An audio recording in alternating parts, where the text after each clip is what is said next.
Now we are going to see how to do sum function in Excel worksheet. Okay. So here I'm having student progress report. So I'm going to make a total for this marks. Okay. I'm just clicking here. So now go to formulas tab. Under the formulas tab, you can see math and trig. Okay. Click here. So we just go down again. See sum function. Okay. So here the sum function. So here you can see the function arguments. Okay. Here you can select which range to which range, that is which cell to which cell you want to make a total. So here it's already selected from C4 to F4. So it's already selected correct. So you just give it to okay. So the total is here.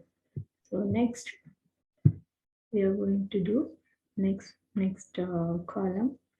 So I'm just again I'm going to click.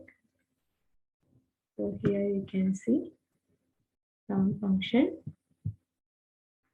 So now it's selected from C5 to F5. Now again it's selected correct. So you just give okay. So the next one again I'm going to select